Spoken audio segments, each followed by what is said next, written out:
ये एक सस्पेंस कहानी है जिसमें साइबर क्राइम के बारे में, कंप्यूटर हैकिंग के बारे में बताया गया है और इस कहानी का सबसे खूबसूरत हिस्सा इसका अंत है, जिसके बारे में आप सोच भी नहीं सकते कि कैसे कहानी अंत में पूरी तरह से बदल जाती है। इस कहानी की शुरुआत में एक लड़के को दिखाया जाता है जो किसी को कॉल करता है और वो कहता है कि मैं इस दुनिया का सबसे मोस्ट वांटेड हैकर हूँ। मैं चाहूँ तो दुनिया से अपने आप को छुपा कर रख सकता हूँ, लेकिन अब मैं ऐसा नहीं करना चाहता।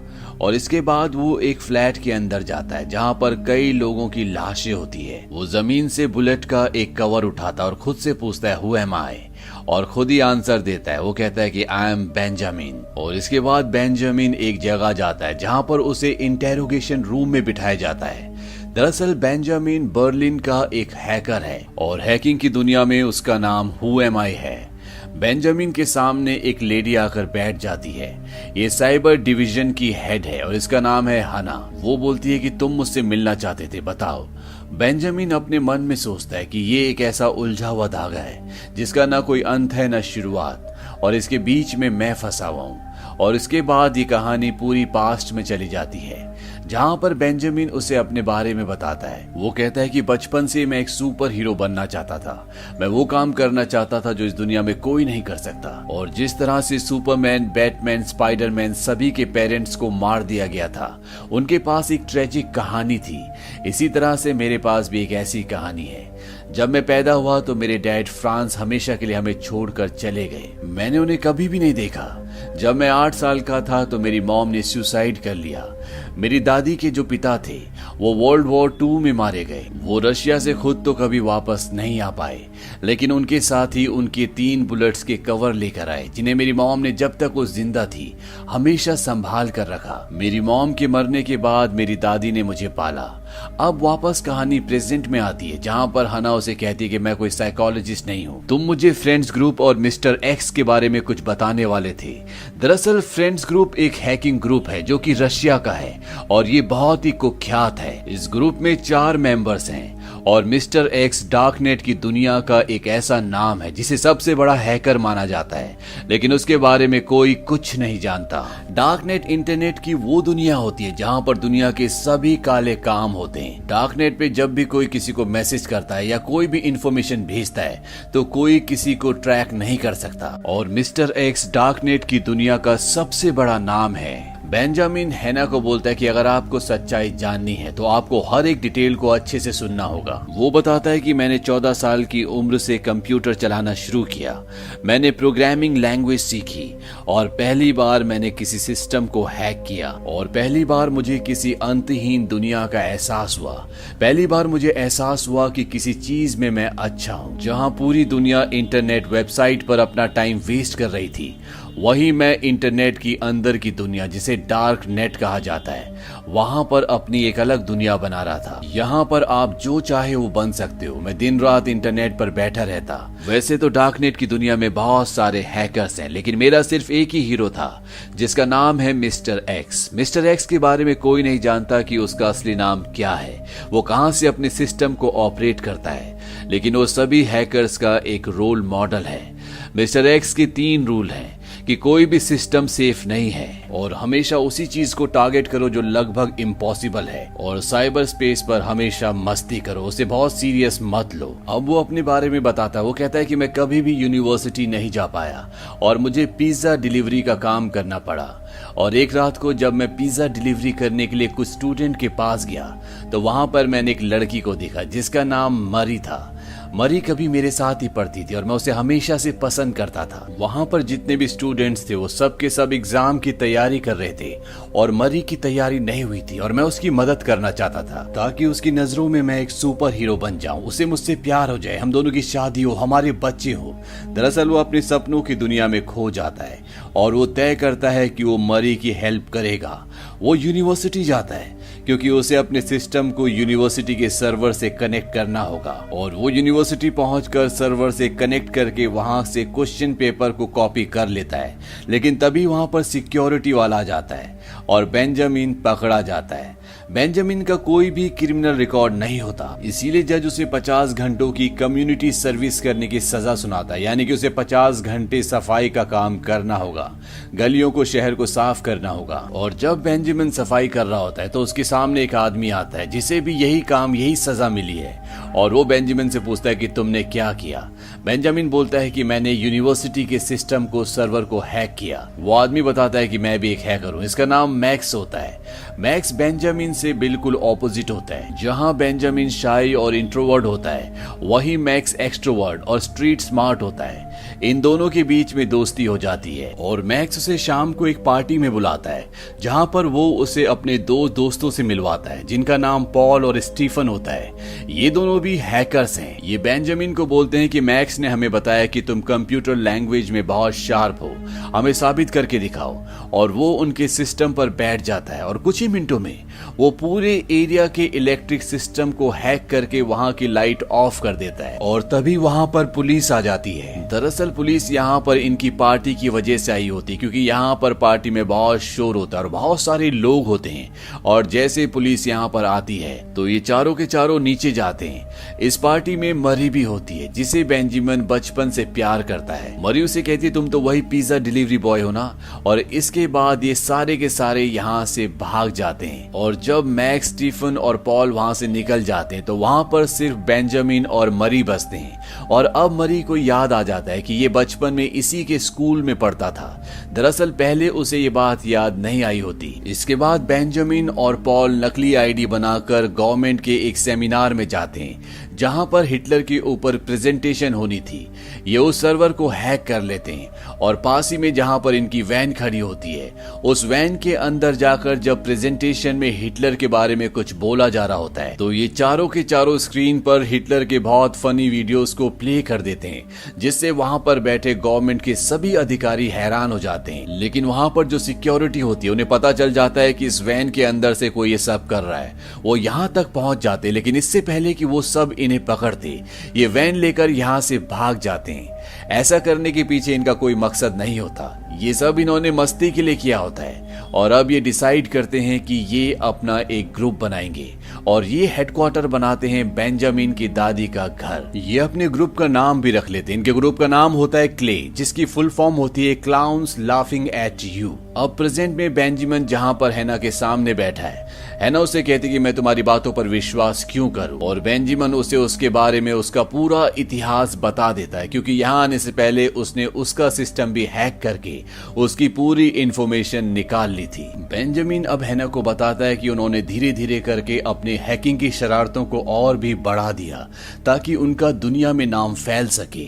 और वो एक के बाद एक कई हैकिंग करते चले गए और उनका नाम अब धीरे धीरे सोशल मीडिया पर इतना ज्यादा फैल गया था कि टीवी पर भी उनकी न्यूज आना शुरू हो गई। क्ले ग्रुप अब एक नॉर्मल ग्रुप नहीं था, बल्कि वो वर्ल्ड वाइड फेमस होना शुरू हो जाता है। और अब ये लोग मिस्टर एक्स से अपने बारे में कुछ सुनना चाहते हैं, क्योंकि वो इनका रोल मॉडल है, वो दुनिया का सबसे बड़ा हैकर है। और जब इंटरनेट पर मिस्टर एक्स से क्ले ग्रुप के बारे में पूछा जाता है तो वो कहता है कि कौन क्ले ग्रुप, मैं इसके बारे में कुछ भी नहीं जानता। इस बात से मैक्स को बहुत गुस्सा आता है। वो कहता है हम सबसे बड़े लूजर्स हैं। दरअसल ये मिस्टर एक्स को इम्प्रेस करके उसके दोस्तों की लिस्ट में अपना नाम सबसे ऊपर शामिल करना चाहते हैं, लेकिन वो इन्हें बिल्कुल भी इंटरटेन नहीं करता। लेकिन ये अपने इसी तरह के कारनामे जारी रखते हैं और एक दिन इन्हें मिस्टर एक्स का मैसेज आता है। दरअसल उसने एक सीक्रेट गवर्नमेंट की फाइल चुराई होती है जो कि क्ले ग्रुप के बारे में होती है, जिसमें साइबर क्राइम कमीशन ने ये रिपोर्ट दी होती है कि क्ले ग्रुप बहुत बड़ा ग्रुप नहीं है, वो हार्मफुल नहीं है। और इस चीज का मिस्टर एक्स मजाक उड़ाता है। वो कहता है बंच ऑफ बेबीज है, यानी कि ये बच्चे हैं। और इस बात से ये चारों के चारों बहुत बुरी तरह परेशान हो जाते हैं। और बेंजामिन कहता है कि अब हमें कुछ बड़ा करना होगा। वो कहता है कि हमें BND जो कि जर्मन सेंट्रल इंटेलिजेंस है, उसकी बिल्डिंग को हैक करना होगा, तभी हमें दुनिया जानेगी। और ये चारों के चारों इस काम के लिए राजी हो जाते हैं। और अगले दिन ये उस जगह जाते हैं जहां पर जर्मन सेंट्रल इंटेलिजेंस अपना कचरा फेंकता है और वो वहां कचरे में कुछ ढूंढते हैं और इन्हें वहां पर कुछ सेंसिटिव फाइल्स मिल जाती हैं, जिसमें इन्हें कुछ इंपॉर्टेंट ईमेल आईडीज मिल जाती है।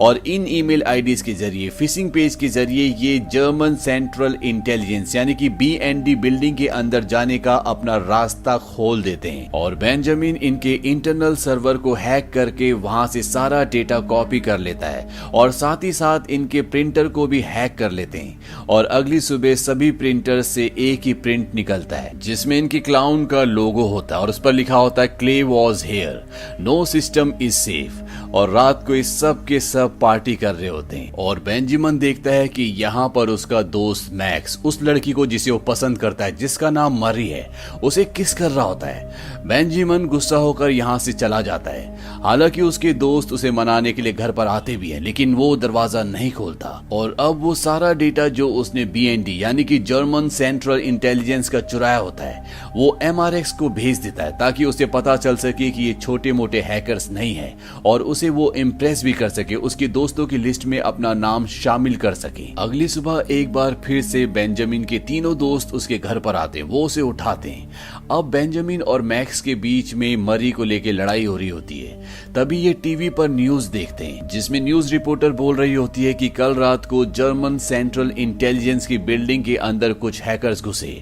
और उन्होंने वहां से कुछ इंपॉर्टेंट फाइल्स, इंपॉर्टेंट डेटा को चुराया और उस डेटा से उन्हें ये पता चला कि क्रिप्टॉन जो कि फ्रेंड्स ग्रुप का एक मेंबर था, दरअसल असल में वो जर्मन सेंट्रल इंटेलिजेंस के लिए काम करता था, यानी कि वो BND जर्मन सेंट्रल इंटेलिजेंस का आदमी था जो फ्रेंड्स हैकिंग ग्रुप की सारी इंफॉर्मेशन जर्मन सेंट्रल इंटेलिजेंस की हेड हना को दिया करता था। हना वही है जिसे बेंजामिन पूरी कहानी सुना रहा है। दरअसल बेंजामिन ने जो डेटा चुराया था वो उसने MRX को यानी मिस्टर X को भेज दिया और मिस्टर X को उस डेटा से ये पता चला कि क्रिप्टॉन जो कि फ्रेंड्स ग्रुप का एक मेंबर है, दरअसल वो एक एजेंट है और इसीलिए वो उसका मर्डर कर देते हैं और मर्डर करने के बाद उस डेटा को भी वहां पर छोड़ देते हैं ताकि पूरा इल्जाम क्ले ग्रुप पर यानी कि बेंजामिन के ग्रुप पर आए। और यहाँ पर एक बात और पता चलती है कि MRX यानी कि मिस्टर X वो फ्रेंड्स ग्रुप का ही एक मेंबर है।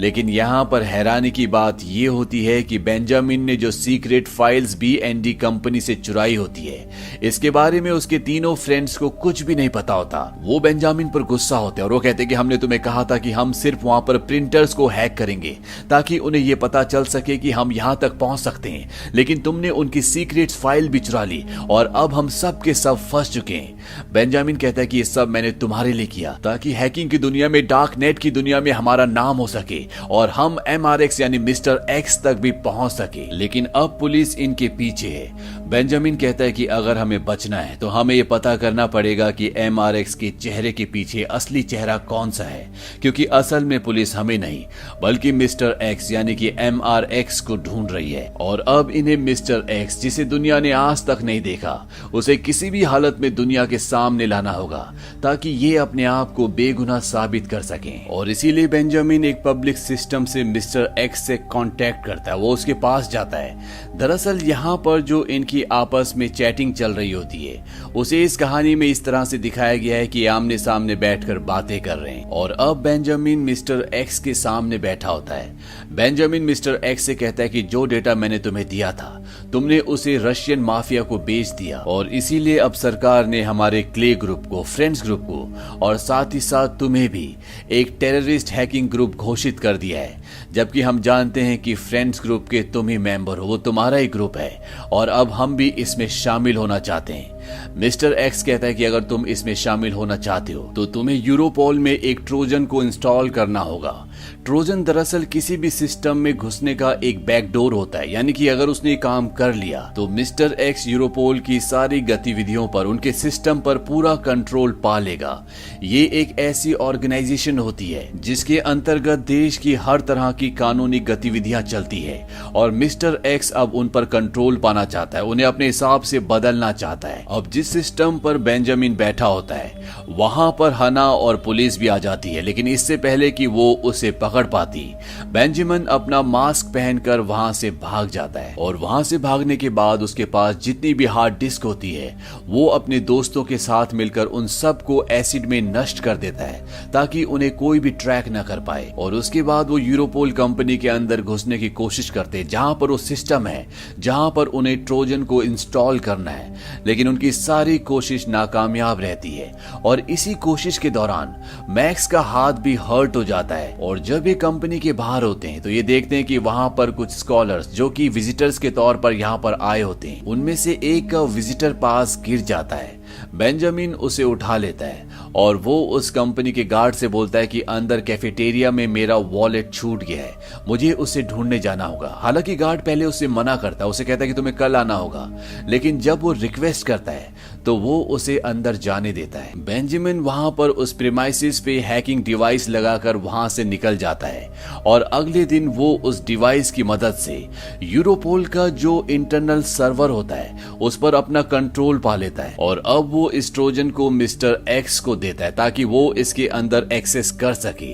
लेकिन इस ट्रोजन के अंदर एक और ट्रोजन होता है और जैसे मिस्टर एक्स इसके अंदर एंटर करेगा, एक्सेस करेगा, तो जो दूसरा ट्रोजन है उससे ये पता चल जाएगा कि मिस्टर एक्स कौन है, वो कहाँ रहता है। लेकिन मिस्टर एक्स को ये पता चल जाता है, वो इसे एक्सेप्ट नहीं करता और वो बेंजामिन के कैम्प से उसकी फोटो खींचकर उसकी स्क्रीन पर पब्लिश कर देता है। और तभी यहाँ पर रशियन मॉबस्टर्स आ जाते हैं। ये वही लोग हैं जिन्हें मिस्टर एक्स ने सारा डेटा बेचा था और अब ये बेंजामिन को मारना चाहते हैं। बेंजामिन यहाँ से भाग जाता है और भागने के बाद वो सीधा होटल के उस कमरे में जाता है जहाँ पर उसके तीनों दोस्त उसका इंतजार कर रहे हैं। लेकिन जब वो उस कमरे के अंदर एंटर करता है तो वो देखता है कि वो सब के सब मर चुके हैं और ये इस कहानी का पहला सीन है जहाँ पर बेंजामिन एक कमरे में जाता है और उसे बुलेट्स के कुछ कवर मिलते हैं और अपने दोस्तों को मरा हुआ देखने के बाद वो यहाँ से सीधा हना के पास जाता है और अब प्रेजेंट में वो हना के पास है जहाँ पर उसने अभी तक उसे सारी कहानी सुनाई है। और वो हैना को कहता है कि मैं किसी भी कीमत पर मिस्टर एक्स का चेहरा दुनिया के सामने लाना चाहता हूँ, उसे एक्सपोज करना चाहता हूँ।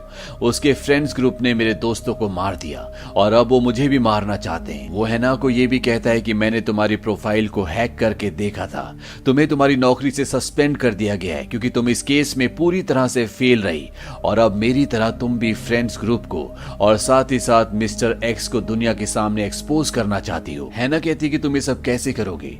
बेंजामिन कहता है कि मैजिक ट्रिक्स से, मैं उसके वीक पॉइंट्स का इस्तेमाल करूंगा, लेकिन तुम्हें वादा करना होगा कि ऐसा करने के बाद तुम्हें मुझे विटनेस प्रोटेक्शन प्रोग्राम में रखना होगा। ये एक तरह का ऐसा प्रोग्राम होता है जहाँ पर इंसान की सारी आइडेंटिटी को मिटा दिया जाता है, उसे एक नई आइडेंटिटी दी जाती है और साथ ही साथ उसे उसके परिवार को और उसके चाहने वालों को ऐसी जगह शिफ्ट कर दिया जाता है जहां उन्हें कोई भी न जानता हो, जहां उन तक कोई भी न पहुंच सके।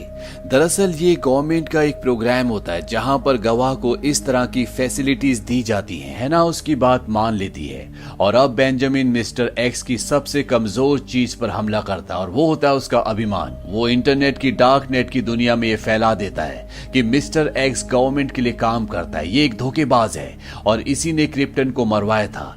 ये रशियन एजेंसीज के लिए भी काम करता है, ये आइडेंटिटीज बेचता है। इस बात से मिस्टर एक्स पूरी तरह से बौखला जाता है। वो पता करने की कोशिश करता है कि ये सब कौन कर रहा है, लेकिन उसे बिल्कुल भी पता नहीं चलता। और साथ ही साथ बेंजामिन कंप्यूटर की डार्क नेट की दुनिया में खुद मिस्टर एक्स बनकर सबके सामने आता है और वो कहता है कि मैं मिस्टर एक्स हूँ। इस बात से असली मिस्टर एक्स पूरी तरह से बौखला जाता है और हमें ऐसा दिखाया जाता है कि मिस्टर एक्स एक कमरे में बंद है और वो उस जगह पर आने की कोशिश कर रहा है जहां पर बेंजामिन सबको ये कह रहा है कि मैं असली मिस्टर एक्स हूं, लेकिन वो वहां पर नहीं आ पा रहा होता। दरअसल कंप्यूटर की दुनिया में आप इसे इस तरह से रिलेट कर सकते हैं कि जिस वेबसाइट पर, जिस प्लेटफॉर्म पर मिस्टर एक्स ऐसा कह रहा होता है वहां पर बेंजामिन एंटर करना चाहता है। वो सबको बताना चाहता है कि मैं मिस्टर एक्स हूं, लेकिन उसे एंट्री नहीं मिल रही होती क्योंकि उसके पास सिक्योरिटी होती है और मिस्टर एक्स को मजबूरी में अपनी सिक्योरिटी को छोड़कर वहां पर आना पड़ता है। इसे आप इस तरह से भी रिलेट कर सकते हो कि जैसे आपके कंप्यूटर में एंटीवायरस है तो उसके अंदर एंटीवायरस नहीं आ सकता, लेकिन जब आप अपना एंटीवायरस हटाते हो तो उसके अंदर वायरस एंटर कर जाता है। बिल्कुल ऐसे ही यहाँ पर भी दिखाया गया है जहां पर बेंजामिन सबको ये बोल रहा होता है कि वो मिस्टर एक्स है, वहां पर सिक्योरिटी के साथ नहीं आया जा सकता और मिस्टर एक्स पूरी तरह से बौखला जाता है। वो वहां पर बिना सिक्योरिटी के, बिना अपनी आइडेंटिटी को हाइड करके वहां पहुंच जाता है और वो उसके कई नकाब उतारता है। यानी कि वो उसका आईपी एड्रेस, उसकी आइडेंटिटी जानना चाहता है, लेकिन वो उसकी आइडेंटिटी के लिए एक्सेस नहीं कर पा रहा होता। और तभी बेंजामिन खुद अपना नकाब उतारता है। वो कहता है कि मैं बेंजामिन हूं, लेकिन अब मैं ये भी जानता हूं कि तुम कौन हो। और उसे पता है कि उसकी लोकेशन कहां है, वो कहां रहता है, वो कहां से पूरे सिस्टम को ऑपरेट करता है। और ठीक इसी तरह से मिस्टर एक्स ने एक बार बेंजामिन के साथ भी किया था और बेंजामिन ने उसका तरीका उसी पर इम्प्लीमेंट कर दिया और मिस्टर एक्स की आइडेंटिटी एक्सपोज हो जाती है। दरअसल ये अमेरिकन होता है जो न्यूयॉर्क में रहता है। ये 19 साल का एक लड़का है जिसे एफबीआई अरेस्ट कर लेती है और इस तरह से मिस्टर एक्स का पूरा खेल खत्म हो जाता है। हैना बेंजामिन को कहती है कि कुछ ही घंटों में तुम आजाद हो जाओगे, नई जगह में नई पहचान के साथ। और वो वहां से जाने लगती है और तभी उसे ध्यान आता है कि बेंजामिन के हाथ में एक छेद था, यानी कि घाव का निशान था। और ये निशान ठीक वैसे ही था जैसा बेंजामिन ने हैना को बताया था कि जब वो यूरोपोल कंपनी के अंदर जाने की कोशिश कर रहे थे तो मैक्स के हाथ में चोट लगी थी। और ये याद आने के बाद हैना को शक होना शुरू हो जाता है। वो इन्वेस्टिगेशन शुरू करती है और सबसे पहले वो मरी के पास जाती है, उसे बेंजामिन की फोटो दिखाती है। पहले तो मरी उसे पहचान ही नहीं पाती, जब वो उसका नाम बताती है तब मरी पहचान लेती है। वो कहती है कि ये हमारे हमेशा पीछे आया करता था, लेकिन सालों से मैंने इसे देखा भी नहीं। इसके बाद वो उस डॉक्टर के पास जाती है जिसने उसकी मॉम का इलाज किया था और डॉक्टर बताता है कि उसकी मॉम को मल्टीपल पर्सनैलिटी डिसऑर्डर था। उसके अंदर 4 पर्सनैलिटीज थी और बाद में उसने आत्महत्या कर ली। हना डॉक्टर से पूछती है क्या ये हेरिडिटरी हो सकती है। डॉक्टर कहता है कि हाँ, इसकी संभावना हो सकती है। और इसके बाद हना बेंजामिन की दादी के घर जाती है और वो देखती है कि वहां पर एक बॉक्स खुला हुआ है। ये वही बॉक्स था जहां पर उसकी दादी के पिताजी की वर्ल्ड वॉर 2 के वक्त की वो गोलियों के कवर थे जो वो हमेशा संभाल कर रखता था। और अब हना को सब कुछ समझ में आ जाता है। वो बेंजामिन के पास जाती है और वो कहते हैं कि होटल के कमरे में हमें एक भी लाश नहीं मिली, क्योंकि ऐसे कोई इंसान थे ही नहीं, ये सब तुम्हारी इमेजिनेशन थी और आज तक जो कुछ हुआ वो सब कुछ तुमने अकेले ही किया। और होटल के कमरे में जो उसे गोलियों के कवर मिले थे, ये वही कवर थे जो बचपन से उसकी मॉम और उसके बाद वो खुद संभाल कर रखता था, जो वर्ल्ड वॉर 2 के वक्त के हैं। दरअसल सच यही होता है, बेंजामिन की मॉम को जो बीमारी थी वही बीमारी बेंजामिन को भी है। उसे भी मल्टीपल पर्सनैलिटी डिसऑर्डर है और जिनके साथ वो सारे हैकिंग के काम कर रहा था, यानी कि मैक्स, पॉल, स्टीफन, दरअसल वो खुद ही था। ऐसे नाम के कोई भी इंसान इस दुनिया में एग्जिस्ट नहीं करते, क्योंकि अब ये प्रूव हो चुका है कि वो मेडिकली फिट नहीं है। इसीलिए हना उसे कहती है कि तुम्हें विटनेस प्रोटेक्शन प्रोग्राम नहीं दिया जा सकता, क्योंकि ये गवर्नमेंट का रूल है। वो कहता है कि हमारे बीच में डील हुई थी, लेकिन ये कानून है, हना कुछ नहीं कर सकती। और अगर उसे प्रोटेक्शन प्रोग्राम में नहीं रखा जाएगा तो वो एक मुजरिम है, क्योंकि उसने गुनाह किया है। बेंजामिन कहता है कि मैं अपनी मॉम की तरह नहीं हूं, मैं बिल्कुल ठीक हूं। और इससे पहले कि हना उसे कोर्ट में पेश करती, वो उसे कहती कि तुम्हारे पास 5 मिनट है, तुम अपनी आइडेंटिटी बदल सकते हो। और वो उसे सर्वर रूम में भेज देती है और वहां पर ये दिखाया जाता है कि बेंजामिन अपनी आइडेंटिटी बदलता नहीं है, बल्कि वो पूरी तरह से उसे मिटा देता है, यानी कि वो इस दुनिया में पैदा हुआ ही नहीं, उसका कोई भी रिकॉर्ड नहीं है। और हना बेंजामिन को गाड़ी में एक जगह छोड़ देती है। हालांकि उसे रियलाइज हो जाता है कि बेंजामिन ने उसे धोखा दिया है, क्योंकि उसकी वजह से जो उसे चाहिए था वो उसे मिल चुका है। मिस्टर एक्स और फ्रेंड्स ग्रुप अब पूरी तरह से पुलिस की हिरासत में है। और अंत में दिखाया जाता है कि बेंजामिन एक पानी के शिप में है और तभी उसके पास मरी, मैक्स, बेंजामिन और पॉल आ जाते हैं। यहाँ पर एक और बहुत बड़ा खुलासा होता है कि बेंजामिन ने ये पूरी प्लानिंग की थी कि हना को ये विश्वास हो जाए कि उसे भी वही बीमारी है जो उसकी मॉम थी, और वो ऐसा इसलिए करता है ताकि उसके साथ साथ उसके चारों दोस्त भी पुलिस से हमेशा के लिए आजाद हो जाए, उन्हें कोई चीज न करे। और वो अपनी इस प्लानिंग में, इस पूरे मिशन में पूरी तरह से कामयाब हो जाता है। तो ये थी पूरी कहानी मूवी हु एम आई की। ये मूवी ईयर 2014 में रिलीज हुई थी। IMDb पर इसकी रेटिंग है 7.6। उम्मीद करते हैं कि ये कहानी, ये मूवी आपको पसंद आई होगी।